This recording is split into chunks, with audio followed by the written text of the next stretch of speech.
उद्या 3 जानेवारी 2026 रोजी आहे शाकंभरी पौर्णिमा, म्हणजेच पौष महिन्यातील पौर्णिमा. तर या नवरात्र उत्सवामध्ये ज्यांना माता शाकंभरीची काहीही सेवा करता आलेली नाही आहे, तर त्यांच्यासाठी मी एक सेवा सांगणार आहे. तर ती उद्या आवर्जून करा. त्यामुळं तुम्हाला संपूर्ण सेवेचं फळ मिळणार आहे. नमस्कार, मी पूनम. मी आपल्या यूट्यूब चॅनलमध्ये आपणा सर्वांचं अगदी मनापासून स्वागत करते. शाकंभरी मातेचा कुळधर्म, कुळाचार कसा करावा किंवा कसा केला गेला पाहिजे याची संपूर्ण माहिती आजच्या व्हिडिओमध्ये आपण बघणार आहोत. त्या अगोदर जर तुम्ही या चॅनेलवरती नवीन असाल तर चॅनेलला सबस्क्राईब करा आणि व्हिडिओ आवडला तर व्हिडिओला लाईक करायलाही विसरू नका. चैत्र नवरात्रीप्रमाणेच किंवा शारदीय नवरात्रीप्रमाणेच या नवरात्र उत्सवामध्ये माता शाकंभरीची मनोभावे सेवा केल्याने घरात धनधान्याची कधीही कमी पडत नाही असं म्हटलं जातं. शाकंभरी माता ही माता पार्वतीचंच रूप आहे.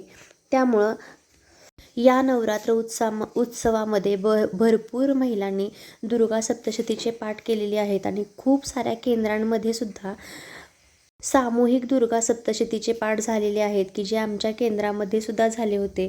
आणि आम्ही साधी सोपी मांडणी करून शाकंभरी मातेची कशी सेवा केली याचे शॉर्ट व्हिडिओ मी आपल्या चॅनलवरती शेअर केलेले आहेत. ज्यांचं कुलदैवत शाकंभरी माता आहे तर त्यांना उद्या खूप महत्त्वाच्या गोष्टी करायच्या आहेत आणि ज्या त्यांनी न चुकता करायलाच हव्यात. त्या म्हणजे ही देवी ही फळांची देवी आहे.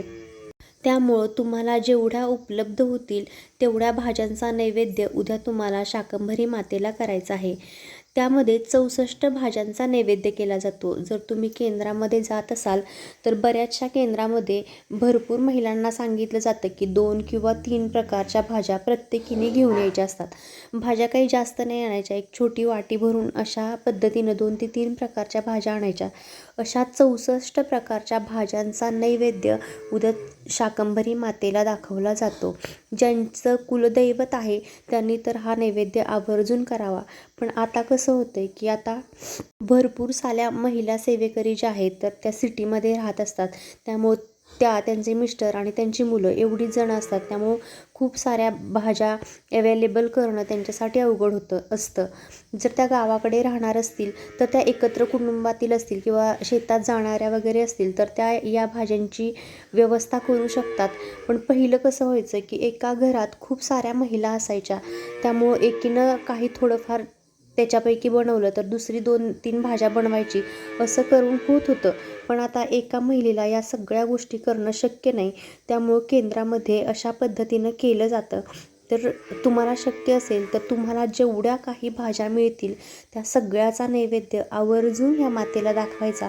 कारण शाकंभरी मातेला संपूर्ण फळभाज्यांचाच नैवेद्य हा दाखवला जातो. ही पहिली गोष्ट. त्याच्यानंतर तुम्ही या नवरात्र उत्सवामध्ये एकही दिवस देवीची ओटी भरलेली नसेल, जरी तुमची कुलदैवत शाकंभरी माता नसेल तरीही उद्या शुक्रवार आहे आणि या 9 दिवसामध्ये देवीची ओटी भरायला अजिबात विसरू नका. मग तुमची गावदेवी कोणतीही असो किंवा तुमची कुळदेवी कोणतीही असो, जर तिचं मंदिर तुमच्या शेजारी कुठंतरी असेल तर अवश्य तिची ओटी भरा. नाही तुम्हाला मंदिरात जाणं शक्य झालं तर घरामध्ये तुम्ही देवीची ओटी भरू शकता. त्याच्यानंतर ती तुम्ही स्वतः त्याचा ब्लाऊज वगैरे शिवला तरीही चालू शकतं. नाहीतर ज्यावेळी तुम्ही तुमच्या मूळ कुलदैवताच्या मूळ पीठावरती जाल त्यावेळी ती ओटी घेऊन जायची आणि ती तिथंही देवीला तुम्ही देऊ शकता. अशा पद्धतीनं उद्या आवर्जून तुम्हाला देवीची ओटी ही भरायचीच आहे. आता मी जसं मगाशी सांगितलं त्या पद्धतीनं ज्यांना या नवरात्र उत्सवामध्ये दुर्गा सप्तशतीचे पाठ करणं जमलेलं नाही आहे किंवा कोणतीच सेवा त्यांच्याकडनं घडलेली नाही आहे तर त्यांच्यासाठी एक सेवा मी सांगते. तर ती जर तुम्ही केली तर तुम्हाला संपूर्ण सेवेचं संपूर्ण फळ हे मिळणार आहे. आणि सगळ्यात महत्त्वाची गोष्ट की मी तुम्हाला सांगितलं 64 प्रकारच्या भाज्यांचा नैवेद्य दाखवायचा. जर तुम्हाला जमलं नाही, ज्यांचं कुळदैवत आहे ते करतातच, त्यांना सांगायची गरजच नाही आहे. पण ज्यांना शक्य नाही त्यांनी पुरणपोळीचा नैवेद्य करा, चालू शकतो. कारण आपण कुळाचार करताना पुरणपोळीचाच नैवेद्य हा दाखवत असतो. दुसरी गोष्ट, पुरणपोळी करणं ही जरी तुम्हाला शक्य नसेल तरी या दिवशी तुम्हाला जी काही वरण भात भाजी पोळी जी काही तुम्ही तुमच्या घरामध्ये करताय तर त्याचा नैवेद्य दाखवला तरीही चालू शकतो. कारण शाकंभरी माता हे माता पार्वतीचंच रूप आहे आणि माता पार्वती ही आपली आई आहे आणि ती आपल्या भक्तांच्या नेहमी सोबत असते. त्यामुळे तुम्ही असं समजू नका की मला नाही जमलं तर काय होईल. त्यामुळं तुमच्या परीने जेवढं होईल तेवढं करण्याचा तुम्ही अवश्य प्रयत्न करा. त्याच्यासोबतच आणखी एक महत्त्वाची गोष्ट की उद्या आहे पौर्णिमा. पौर्णिमा ही आज 6:56 सुरू होते आहे आणि उद्या 3:33 संपत आहे. तर पौर्णिमेचा काळ नक्की कोणता, तर उदयस्थितीला आपण पौर्णिमा किंवा पौर्णिमेच्या निमित्ताने आपण ज्या सेवा करतो तर त्या करत असतो. त्यामुळं जरी उद्या पौर्णिमा 3:33 संपत असेल तरीही उद्याचा दिवस हाच पौर्णिमेचा दिवस आहे. त्यामुळं उद्याच्या दिवसामध्ये तुम्ही कधीही 11 वेळा सिद्धकुंजिका स्तोत्राचं पठण करायचं आहे. तुम्हाला काहीच नाही जमलं तर फक्त ही सेवा करा. सिद्धकुंजिका स्तोत्र हे पार्वती मातेचं स्तोत्र आहे आणि ज्यावेळी आपण 11 वेळेला सिद्धकुंजिका स्तोत्र करतो त्यावेळी आपल्याला एक दुर्गा सप्तशती पाठ केल्याचं हे पुण्य मिळत असतं.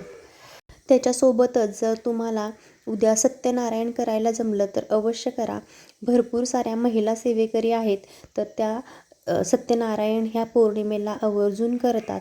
तर आज ज्यांना शक्य नाही, आज खरं तर हे उद्याच केलं पाहिजे, पण तुम्हाला वेळ असेल तर सत्यनारायण अवश्य करा. जर वेळ नसेल तर 11 वेळा सिद्धकुंजिका स्तोत्राचं दिवसभरात जेव्हाही कधी तुम्हाला वेळ मिळेल त्यावेळी तुम्ही अवश्य पठण करा. त्याच्यासोबतच तुम्ही श्रीसूक्त 16 वेळा म्हणायचं किंवा व्यंकटेश स्तोत्र हे 16 वेळा म्हणायचं. ही सेवा करू शकता. तुम्हाला मी आत्ता ज्या काही सेवा सांगते त्याच्यापैकी एक सेवा जरी तुम्ही केली तरीही चालू शकतं. उद्या तुम्हाला तुमच्याकडे जर श्रीयंत्र असेल तर त्याच्यावरती कुंकुमार्चन करा.